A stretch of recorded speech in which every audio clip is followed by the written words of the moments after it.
देवता Golinag the god of rain Shimla जिले के नावर क्षेत्र के एक प्रसिद्ध और शक्तिशाली देवता है। यही वो देवता है जिन्होंने अपनी शक्ति से एक बार बुशैर रियासत में पड़े अकाल को बारिश लगाकर दूर किया था। उस वक्त रियासत बुशैर में इनकी प्रतिष्ठा चरम पर थी और इन्हें उस रियासत का प्रमुख देवता माना गया। देवता गोलीनाग से जुड़ी एक और लोक गाथा है जो इनकी अद्भुत शक्ति और चमत्कार का परिचय देती है। कहते हैं एक बार कोटखाई रियासत पर कुल्लू के राजा ने आक्रमण कर दिया। कोटखाई के राणा ने कुल्लू के शासक को कोटगढ़ क्षेत्र में प्रशासनिक अधिकार दिए। कुल्लू के शासक ने पहले कोटगढ़ पर आक्रमण किया और उसे जीत लिया। उसके बाद उनकी सेनाओं ने राजधानी कोटखाई को घेर लिया। कोटखाई के राणा कुल्लू की बड़ी और शक्तिशाली सेना से अपनी राजधानी की रक्षा करने में असमर्थ थे। तब उनके मंत्रियों ने राजधानी की रक्षा के लिए देवताओं से मदद लेने की सलाह दी। विभिन्न रियासतों के देवताओं को आमंत्रित किया गया। निर्णय हुआ कि देवताओं की शक्ति को परखा जाए और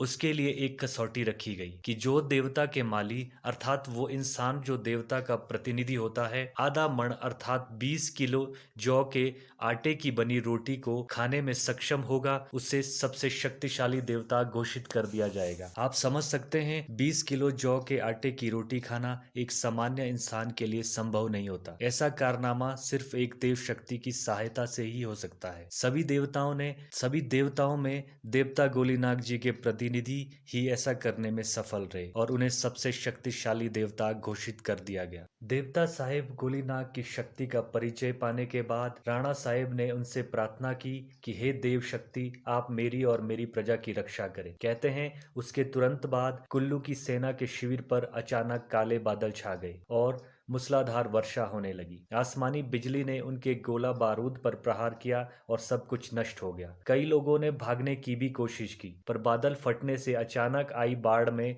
और भयंकर आसमानी बिजली के प्रहार से कोई बच नहीं पाया। कुल्लू की सेना को जान माल का भारी नुकसान हुआ और उन्हें पीछे हटना पड़ा। इस प्रकार देवता गोलीनाग जी की शक्ति से राज्य की रक्षा हुई। कहते हैं बाद में राणा साहिब ने देवता गोलीनाग को अपना संरक्षक देवता भी घोषित कर दिया। दोस्तों, देवता साहिब गोलीनाग की शक्ति और चमत्कार की ये एक और कथा थी। इस कथा के संदर्भ में अगर मुझसे कोई गलती हो गई हो तो मुझे क्षमा करें। जय देवता।